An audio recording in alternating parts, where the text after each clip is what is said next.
It was a cold, dark night in the small town of Greenfield. The streets were empty, and the only sound was the distant howling of a lone wolf. John, the owner of the local bookstore, was closing up for the night when he heard a knock on the door. He hesitated for a moment, but then decided to answer it. To his surprise, there was a stranger standing outside. He was tall and thin, with piercing blue eyes and a long, black coat. John asked him what he wanted, and the stranger replied that he was looking for a place to stay for the night. John was hesitant at first, but he felt sorry for the man, who looked cold and tired. He invited him inside and gave him a warm cup of tea. They talked for a while, and the stranger told John that he was a writer, traveling around the country to find inspiration for his next book. As they chatted, John noticed that the man kept looking at his watch, as if he was waiting for something. Suddenly, there was a loud knock on the door.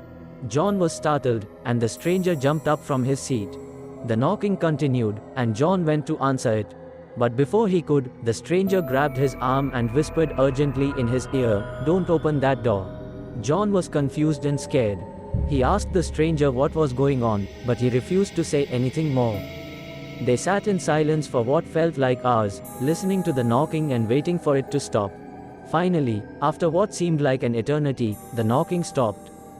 The stranger stood up, thanked John for his hospitality, and left.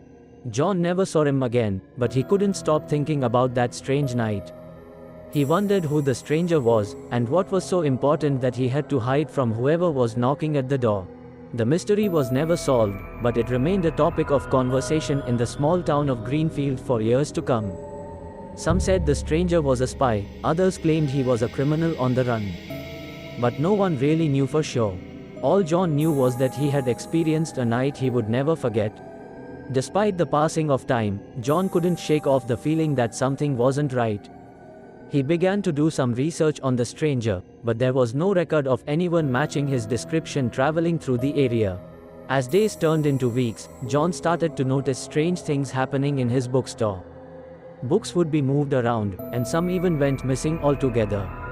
He also noticed that he was being followed whenever he went out, and he couldn't shake the feeling that someone was watching him. One day, he received a package in the mail. Inside was a manuscript with a note attached that read, "I think you'll find this interesting."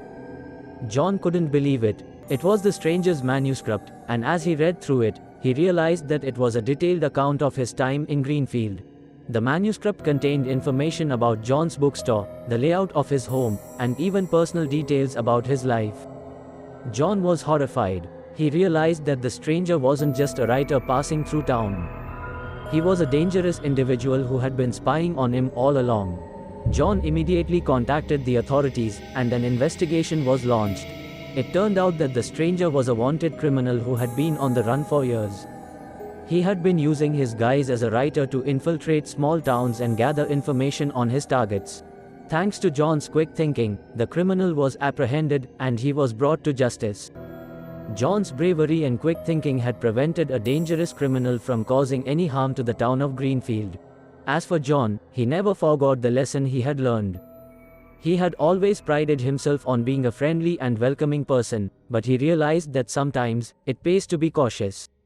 He made sure to always be on the lookout for anything suspicious, and he never let his guard down again.